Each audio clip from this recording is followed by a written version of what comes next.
गाय के मामले में आपकी मान्यता, हिंदुओं की मान्यता है कि ये पशु पवित्र है गाय, ये नहीं कटनी चाहिए। मुसलमानों ने कहा कि अब राष्ट्रीय पशु घोषित कर दीजिए, तो उन्होंने भी संविधान सम्मत बात की, नहीं कोई खाएगा, नहीं कटेगा। देश में बीजेपी की सरकार 12 वर्षों से है, तो गाय तो कटती है बूचर खाने में। गाय के मांस की आपूर्ति इसी धरती से हो रही है, उसमें बड़े बड़े व्यापारी हिंदू भी हैं, इसको बैन कीजिए आप। अक्सर चुनाव के समय गौ हत्या को लेकर के एक बड़ा मुद्दा बनाया जाता था। पक्ष हो या विपक्ष, लगातार इस पर चर्चा होती थी। चुनावी मंचों से गौ हत्या पर रोक की बातें होती थी, लेकिन बंगाल का चुनाव बीत गया।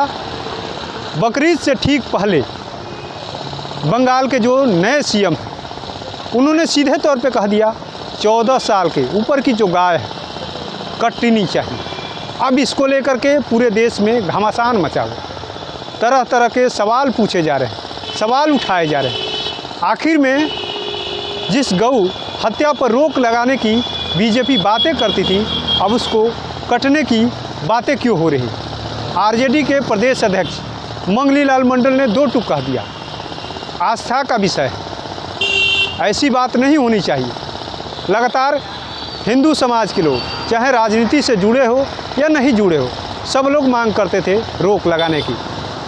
अब खुद उनके साथ मुसलमान भी आ गए, वो भी लगातार मांग कर रहे हैं। सुनवाते हैं किस तरीके से जो आरजेडी के प्रदेश अध्यक्ष मंगली लाल मंडल ने सीधे तौर पर गौ हत्या को लेकर के बड़ी बात कह दी। उन्होंने इसको माना है, मान लिया, ये कानूनी रूप से आपने प्रतिबंध किया है, हम कानून का सम्मान करते हैं।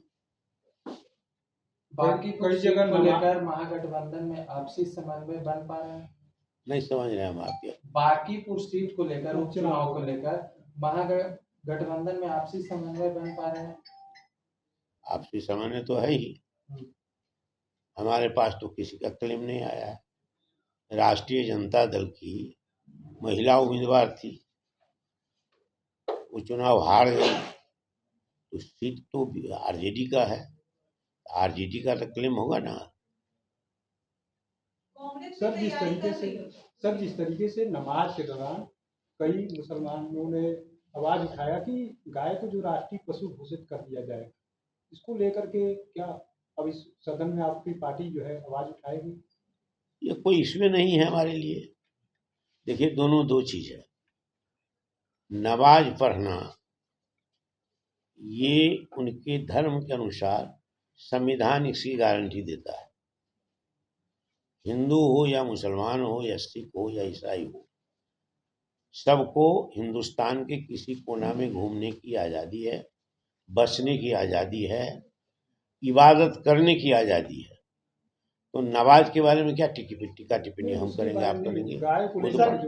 गाय अलग है उससे, वो नमाज से गाय जुड़ी हुई नहीं है। गाय के मामले में आपकी मान्यता, हिंदुओं की मान्यता है कि ये पशु पवित्र है गाय, ये नहीं कटनी चाहिए। तो मुसलमानों ने कहा कि अब राष्ट्रीय पशु घोषित कर दीजिए, तो उन्होंने भी संविधान सम्मत बात की, नहीं कोई खाएगा, नहीं कटेगा। दूसरी बात, उन्होंने ये बात कही कि इस देश में बीजेपी की सरकार 12 वर्षों से है, तो गाय तो कटती है बूचर खाने में। गाय के मांस की आपूर्ति इसी धरती से हो रही है, उसमें बड़े बड़े व्यापारी हिंदू भी हैं, इसको बैन कीजिए आप। सर सवाल है कि जो जीरो टॉलरेंस की बात, भ्रष्टाचार जो मामला सामने आ रहा है, चाहे वो ऋषुश्री का हो या तमाम सारी बातें लंबे समय से चल रहा है, जो नेक्सस नजर आता है नौकरशाह के साथ, इसको कैसे देखते हैं? वो अभी भी कहते हैं जीरो टॉलरेंस है, तो सवाल तो यहाँ पे मतलब बिल्कुल साफ लग रहा है कि सारा नेक्सस काम कर रहा है। पुल जो टूट गया, बीजेपी जेडीयू की 20 साल से सरकार में है, ये पुल जो टूट गया कुर्सेला का, तो पुल तो टूटता रहा है, ये सिलसिला चल रहा है। कोई भी सरकार, ये जो एनडीए की सरकार है, कट मनी लेता है। कट मनी समझते हैं ना? तो जो कट मनी की धंधा है, प्रचलन है, उसको पहले सरकार में हिम्मत रोके। कट मनी नहीं रुकेगी तो घूसखोरी चलती रहेगी। 2-4 को छापा मारिएगा, उसके यहाँ से सोना निकलेगा, पैसा निकलेगा, मकान का कागजात निकलेगा, लेकिन रुकेगा नहीं। ये सिलसिला चलता रहेगा। पब्लिक की आंख में धूल झोंकने के समान है। एक सवाल सर ये भी है कि राजद के एमएलसी सीट को हैं? राजद एमएलसी सीट तेज प्रताप यादव को सौंपा जाएगा। वो पूछ रहा है, उस पर ध्यान देने तेज प्रताप पर चला है। भाई तेज प्रताप जी गए थे वहाँ, उनका अधिकार बनता है। लालू जी का बेटा तेजस्वी जी भी है और लालू जी का बेटा तेज प्रताप है। तेजस्वी जी के बेटा का ये बर्थडे बनाया गया, वो भी निजी मकान में, उनकी बहन का मकान है। नहीं, वो उनका तेजस्वी जी का तो बेटा है ना, तो उनका अपना मकान है। तेजस्वी जी की बहन का मकान है। कैप्टन कौन थे? कैप्टन उनका। तो इसीलिए इस पर परिवार के सब लोग आए थे, और रिश्तेदार आए थे। इसमें राजनीति कहाँ आती है? क्या कहते हैं? रोहिणी आचार्य नहीं पहुंची थी, तो रोहिणी तो सिंगापुर में है, नहीं पहुंची थी। लालू जी आज जा रहे हैं बीमारी को दिखाने के लिए, फिर वो जो चेकअप करना होता है। अभी भी नाराज है रोहिणी आचार्य। चलिए अभी भी नाराज है रोहिणी। हरा गमछा को लेके जो बयान चल रहा है उसमें क्या कहना चाहिए? एआई के हरा गमछा पहन कर कल मैं गया था, हमारी पार्टी की भी पहन के गए थे हरा गमछा।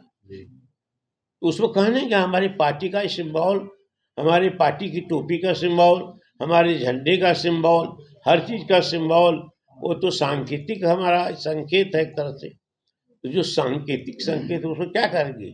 अगर कोई कुछ बोलता है और सवाल उठता है तो मर्यादा का पालन, राजनीतिक मर्यादा का पालन नहीं करते हैं। राजनीतिक मर्यादा में ये सब है कि पालन करें। एमएलसी चुनाव में सर नया रंग देखने को मिलेगा। तेज प्रताप यादव जी की भी चर्चा है। चलिए ना, बहुत लोगों की चर्चा है और उसी का क्वेश्चन आपने हमको पूछा है जी, तो रस बरस रहा है, वो सबको उम्मीद है हमको मिले। एक आदमी क्या करेंगे? एकजुट हो जाएंगे सर, आए एकजुट हो जाएंगे सब। अभी आपको जवाब दे दिया जाएगा, अभी एकजुट हो जाएंगे तो जितना पूछो उतना। कौन एकजुट हो जाएंगे? सुन बताइए। तेज प्रताप जी को भेजा जाएगा सर एमएलसी। ये बात हम कैसे कहेंगे? अभी पार्टी तय करेगी। चुनाव भी है, ये भी है, राष्ट्रीय उपाध्यक्ष जी है, भेजना एक ही सीट है। जी, पार्टी तय करेगी। पार्टी तय करेगी किसको भेजना चाहिए। चलिए अब समाप्त कीजिए। सत्ता पक्ष के लोग कह रहे हैं कि राज्यसभा में जो हाल हुआ वही हाल इस बार भी हो। उनका कहना राजनीतिक धर्म है, मजबूरी है, दोनों चीज है। राजनीतिक धर्म भी है, मजबूरी भी है। वो जो उनको इच्छा बोलेंगे मर्यादा में रहकर। आपके विधायक एकजुट है ना सर? आए? आपके विधायक एकजुट है ना? इतना मैंने क्वेश्चन आप लोग करते हैं अलग अलग, नहीं, नहीं, अरे एक एकजुट विषय पर न होता है। नहीं, एकजुट नहीं है। उनके पास लिस्ट ये दल बदल की कार्रवाई, अविश्वासघात की कार्रवाई सब दिन चलती रही है। लालू जी, ये तेजस्वी जी, सॉरी नीतीश कुमार जी तो स्वयं पार्टी को लेकर चले आए थे। इसलिए पार्टी एकजुट है और एकजुट रहेगा। फैजल रहमान जी पे कार्रवाई सोच रहे हैं आप लोग? जो लोग पार्टी विरोधी काम करेगा उसके विरुद्ध कार्रवाई होगी। हुआ। अब चलिए। तो आपने सुना किस तरीके से आरजेडी के प्रदेश अध्यक्ष मंगली लाल मंडल ने सीधे कह दिया ये कोई राजनीतिक मुद्दा नहीं है, लेकिन राजनीतिक मुद्दा बनाया जाता है। बस हम एक ही बात कहेंगे कि जो ये बातें हो रही ये नहीं होनी चाहिए, इस पर रोक लगनी चाहिए। साथ ही साथ जो बूचड़ खाने हैं जहाँ पर कटती है गाय, उस पर भी रोक लगाई जानी चाहिए। तमाम बातों को कहा है। एमएलसी का चुनाव होने वाला है, इसको लेकर के भी अपनी राय को व्यक्त किया है। ऐसे में देखना होगा गाय को लेकर के जो राजनीति छिड़ी हुई है, अब इस पर विराम कब लगता है। अपने सहयोगी गोलू के साथ कृपा शंकर, NBC 24 पटना।